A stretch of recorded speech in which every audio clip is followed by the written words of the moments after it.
Assalamualaikum warahmatullahi wabarakatuh. Bismillah, alhamdulillah, wassalatu wassalamu ala rasulillah wa ala alihi wa ashabihi wa mawala amma ba'du. Berjumpa kembali dengan Bapak pada pembelajaran fikih di kelas 11, bab yang kelima tentang pernikahan dalam Islam. Sebelumnya di video pertama dan kedua telah kita bahas mulai dari peta konsep pernikahan, berikutnya tentang pengertian pernikahan, baik menurut agama ataupun menurut undang-undang di negara kita, kemudian hukum pernikahan yang telah disampaikan oleh para ulama dengan berbagai kondisi, kemudian keadaan serta motivasi dalam menikah, kemudian rukun dan juga syarat nikah. Di video yang kedua telah Bapak bahas tentang meminang atau khitbah, berikutnya tentang mahram nikah atau orang yang haram dinikahi dengan sebab-sebab sudah kita bahas sebelumnya. Dan pada video kali ini Bapak akan membahas sedikit tentang wali dan saksi dalam pernikahan. Dan sebelum kita mulai, kita berdoa mudah-mudahan Allah senantiasa memberikan kita semua sehat walafiat, senantiasa dalam lindungan Allah Subhanahu wa taala, tidak kurang sedikit pun. Meskipun dalam kondisi pandemi dengan segala kekurangan dan segala keterbatasan, kita tetap pada tugas dan kewajiban kita untuk senantiasa thalabul ilmi atau belajar.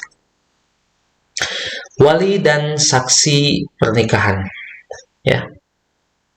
Wali nikah, mungkin kalian sudah sering dengar, sudah familiar bahwa di dalam pernikahan itu salah satu syarat yang wajib, rukun yang harus ada ketika pelaksanaan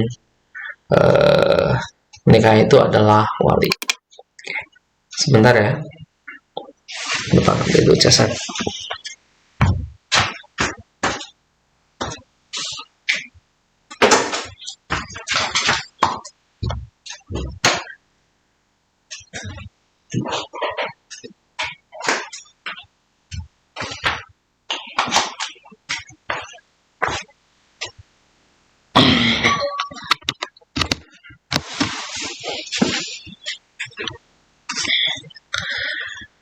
Yang pertama, pengertian wali. Apa itu wali? Bukan wali band ya. Seluruh mazhab sepakat bahwa wali dalam pernikahan adalah wali perempuan. Ya, bisa bapaknya, kalau bapaknya gak ada meninggal atau misalkan tidak mau menikahkan, bisa uaknya atau emangnya, bisa kakaknya atau adiknya, bisa kakeknya gitu ya. Itu ya, wali perempuan, si keluarga kerabat si perempuan yang melakukan akad nikah dengan pengantin laki-laki sesuai dengan perempuan itu. Misalkan kalau di kita ya, biasanya si orang tua perempuan atau walinya itu misalkan bersalaman dengan calon pengantin laki-lakinya. Jadi di sana ada akad, nanti kita bahas ke depan.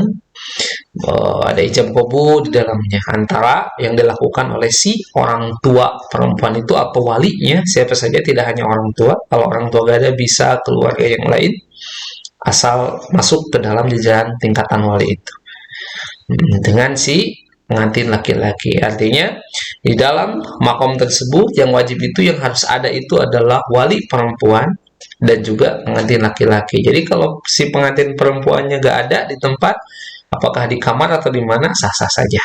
Yang harus ada di situ adalah, diantaranya adalah wali dengan calon pengantin laki-laki. Berikutnya kedudukan wali. Wali adalah salah satu rukun nikah. Konsekuensinya jika tidak ada wali maka akad nikahnya tidak sah. Ya, harus ada wali. Kalau tidak ada wali maka pernikahannya dihukumi tidak sah.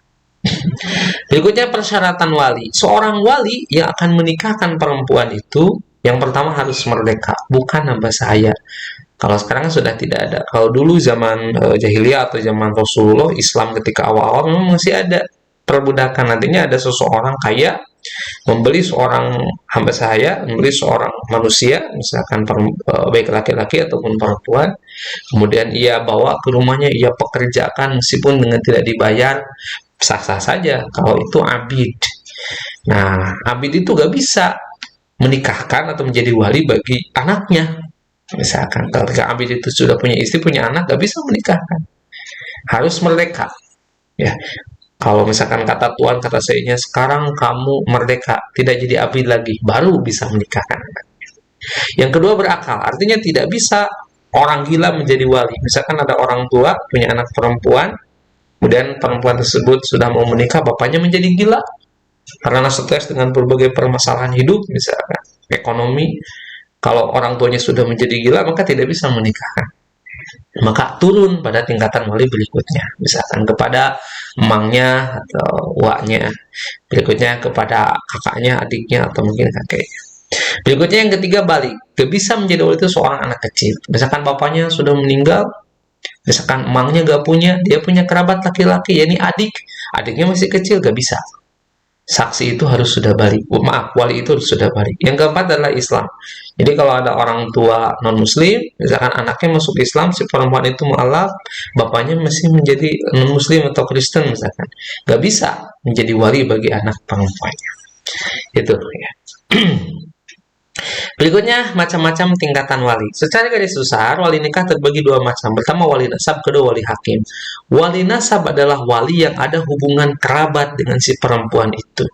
Sementara wali hakim adalah wali yang ditunjuk oleh pemerintah, dalam hal ini Kementerian Agama, ke bawahnya KUA, yang menaungi masalah pernikahan, ya. Jadi kantor urusan agama biasanya misalkan punya beberapa orang staf yang ditunjuk untuk menjadi wali hakim ketika orang tua perempuan tidak ada atau tidak ada wali untuk menikahkan seorang perempuan. Itu wali hakim namanya. Yang kedua wali mujbir. Apa itu mujbir? Secara bahasa artinya memaksa. Jadi ada kondisi tertentu, seorang wali boleh memaksa misalkan si anak perempuannya untuk menikah kepada laki-laki lain. Atau misalkan si walinya tersebut menikahkan anak perempuannya tanpa sepengetahuan anak perempuannya. Ujung-ujung dikawinkan ya ke batur. Bisa seperti itu? Bisa. Misalkan, contoh kasus, Rasul SAW menikah dengan Siti Aisyah. Aisyah tidak tahu bahwa Rasul adalah suaminya. Di awal-awal pernikahan itu kan Aisyah masih kecil, maka disebut dengan nikah syukur, kan nikah masih kecil.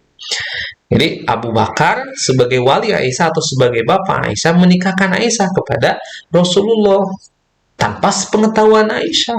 Dan Aisyah masih kecil, sehingga ketika setelah selesai nikah, Aisyah masih bersama dengan atau serumah dengan Abu Bakar. Setelah Aisyah balik, setelah dewasa, baru pelan-pelan disampaikan oleh Abu Bakar, Aisyah, kamu sudah Bapak nikahkan dengan Rasulullah. Rasul adalah suami kamu. Sekarang kamu sudah balik, sudah dewasa, sekarang kamu serumah dengan Rasulullah. Baru kalau sudah balik, satu rumah. Itu kan menikahkannya Abu Bakar Aisyah itu tanpa sepengetahuan Aisyah sudah dinikahkan dengan Rasulullah. Kalau sekarang orang tua menikahkan anaknya ketua disebutnya sudah bukan zaman Siti Nurbaya kan. Jadi perempuan berhak memilih calon suaminya sendiri. Ya untuk kelanggengan misalkan. Nah, kalau menikah dengan orang yang tidak dicintai nanti gimana? Nah, padahal orang tua dulu orang tua kita banyak yang menikahkan anaknya itu tanpa awalnya cinta. Nikahkan ya nanti bisa cinta tumbuh secara perlahan. Biasanya seperti itu. Kalau sekarang sudah gak zaman kata lagu gitu kan.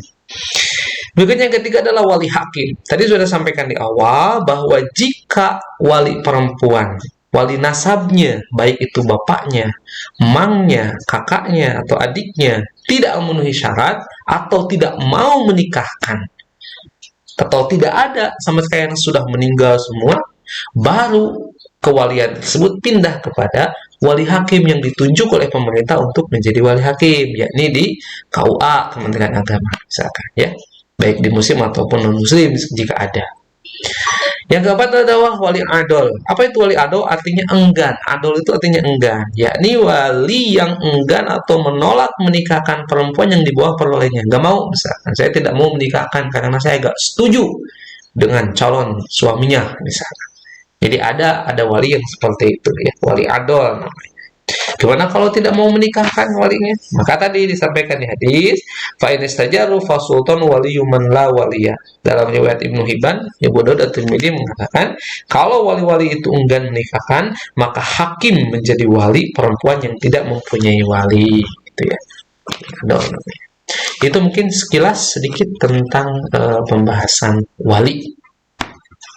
Berikutnya yang kedua adalah saksi nikah. Ini sebetulnya sudah disatu paketkan dalam judul ya, wali dan saksi. Kenapa? Karena dalam hadisnya itu menyatu tentang wali dan saksi dalam satu hadis. Seperti hanya wali, saksi juga salah satu rukun dalam pernikahan. Harus ada. Demikian pendapat ulama dalam madhab Syafi'i, Maliki, dan Hanafi. Tidak sah pernikahan seorang perempuan dengan seorang laki-laki yang dilaksanakan tanpa ada saksi anu menghadiri, anu nempo, anu ningali, gitu ya. Berdasarkan suatu hadis Rasulullah SAW, suatu pernikahan tidak sah kalau tidak ada satu wali dan dua saksi. La nikaha illa biwaliyin wa syahidi adil. La nikaha, tidak ada nikah atau tidak sah suatu pernikahan illa kecuali biwaliyin, ada satu wali, wa syahidi adil, dan dua saksi adil. Artinya kalau hanya satu saksi gak bisa, harus dua. Atau misalkan ada dua tapi satu adil satu tidak, gak bisa. Gitu. Jadi saksinya harus ada dua dan juga termasuk adil. Biasanya misalkan ketika mendaftarkan pernikahan ke KUA akan ditanya siapa yang menjadi walinya, misalkan bapaknya, siapa yang menjadi saksinya, harus ada dua orang, misalkan dari laki-laki satu, dari perempuan satu, siapa sok anu jadi saksi diajengkeun, Pak Anu, misalkan minta KTP-nya, minta biodatanya, biasanya seperti itu. Jadi ada komunikasi awal ke pihak KUA sebelum akan dilaksanakan, gitu ya, tentang wali dan saksi. Berikutnya adalah ijab qabul. Nah, ini sudah tahu ya, dari sejak pembahasan di kelas 10 tentang ijab dan qabul.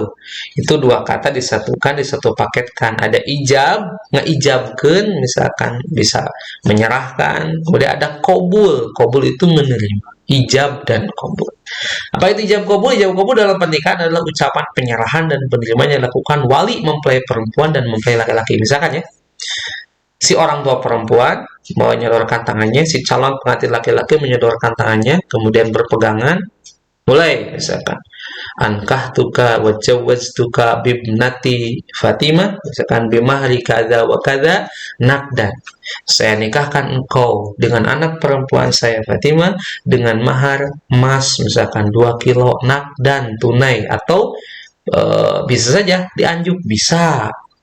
Jadi mahar itu bisa langsung tunai, kontan, atau bisa dianjuk ya. Nah, ijab qabul merupakan upacara yang dianggap sakral karena dapat menghalalkan hubungan calon kedua mempelai sebagai suami istri yang sah. Awalnya non-muhrim ketika dinikahkan, asalnya haram melakukan hubungan, ketika sudah akad nikah maka menjadi halal melakukan hubungan. Nah, atau dengan kata lain, timbang terima penyerahan perempuan kepada mempelai laki-laki bahwa anak perempuan telah halal sebagai istrinya. Artinya, cek kasar nama, saya serahkan anak perempuan saya kepada kamu menjadi hak dan tanggung jawab kamu, segala sesuatunya, nafkahnya, pendidikan, dan sebagainya. Maka setelah ikrar ijab qabul, pertanggungjawaban selama ini kepada anak perempuannya sudah selesai. Sebagai tugas terakhir, orang tua setelah menikahkan dipasrahkan, maka hak dan kewajibannya diserahkan kepada si suaminya. Suami menerima hak tanggung jawab yang diberikan oleh si bapak perempuan kepada dirinya. Begitu ya. Itu ijab qabul. Ya, ketika akad ya. Berikutnya mahar. Apa itu mahar? Yang pertama, pengertian mahar. Mahar atau mas kawin adalah pemberian wajib ya. Ini catatannya, pemberian wajib dari siapa? Dari si suami kepada istri dengan sebab pernikahan. Karena sebab pernikahan, maka pemberian itu bisa menjadi sebuah wajib, disebut dengan mahar ya, dalam bahasa Arab, atau mas kawin dalam bahasa Indonesia. Nah, pemberian wajib itu bisa berupa uang, bisa berupa perhiasan, atau jasa mengajar Al-Quran. Jadi punya uang, silahkan maharkan 1 juta, misalkan dengan mahar 1 juta. Punya perhiasan emas atau perak, ya kan, silahkan berharga. Atau udah saya gak punya, misalkan uang gak punya, perhiasan gak punya, tapi bisa ngaji, bisa. Jadi bisa misalkan dengan mahar mengajarkan Al-Quran kepada anak saya, bisa seperti itu. Yang kedua, hukum mahar dan menyebutkannya. Membayar mahar hukumnya wajib. Sekali lagi ini sama dengan di awal ya, memberi wajib. Memberi mahar itu hukumnya wajib bagi laki-laki yang menikahi seorang perempuan berdasarkan perintah dalam Al-Quran, waktu sodukotihinna, nihlah ya. Jadi waktu nisa sodukotihinna, jadi harus memberi kepada perempuan itu nihlah, mahar sebagai tanda cinta. Surah An-Nisa ayat 4. Meskipun membayar mahar itu wajib, tetapi hukum menyebutkannya saat akad adalah sunnah. Jadi boleh saja kita tidak menyebutkan maharnya. Karena itu pernikahan tetap sah meskipun pada waktu akad tidak menyebutkan besarnya mahar. Itu disebutkan sebahasa Arab. Ya, entah apa motivasinya. Pokoknya itu disebutkan silahkan. Kalaupun tidak menjadi dosa. Yang ketiga, mahar misil. Apa itu mahar misil? Dari bahasa Arab ya, misl.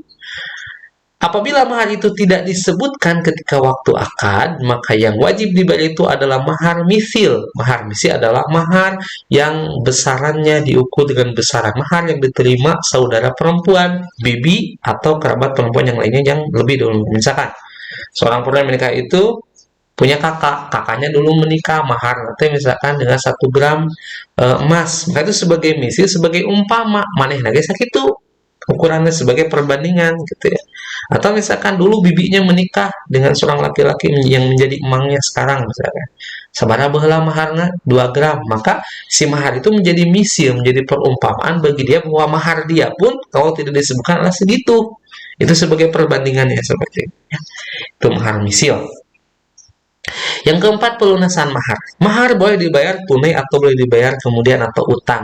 Dan boleh juga dibayar sebagian dan sebagian lagi dibayar utang. Jadi bisa langsung tunai, nakdan, bisa dianjuk, atau yang ketiga, setengahnya dibayar, setengahnya engke. Bisa seperti itu? Bisa ya. Jadi tentang mahar ini disebutkan, mahar yang diutang wajib dilunasi seluruhnya bila isi sudah dicampuri atau salah seorang dari suami istri meninggal dunia walaupun keadaannya belum dicampur. Jadi misalkan kalau sudah melakukan, maaf ya, sudah melakukan hubungan suami istri, sudah berjima, maka yang sisanya itu wajib dibayar untuk dilunasi, wajib hukumnya. Atau misalkan menikah siang, malamnya belum melakukan, maghribnya misalkan meninggal, otomatis belum melakukan hubungan, belum bercampur. Siang nikah, maghrib maut, kan belum melakukan hubungan suami istri. Nah, tetap wajib, harus dibayar, harus dilunasi. Misalkan maharna 2 gram, kerek 1 gram, nah 1 gram wajib dibayar misalkan oleh keluarganya. Nah, seperti itu. Ya. Itu tentang pelunasan mahar. Barangkali mungkin itu dulu yang bisa Bapak sampaikan ya. Durasi waktunya terlalu panjang, terlalu lama, nanti konfliknya terlalu besar. Mudah-mudahan kita bisa berjumpa lagi, kita bahas lagi pembahasan tentang pernikahan, masih banyak ke depan tentang sub-subnya. Semoga bermanfaat. Yang benar dari Allah, yang salah dari kepada saya sendiri. Wa'afu minkum. Wallahul muwaffiq ila aqwamit thoriq, billahi taufiq wal hidayah. Subhanakallahumma wabihamdika asyhadu an la ilaha illa anta astaghfiruka wa atubu ilaik. Assalamualaikum warahmatullahi wabarakatuh.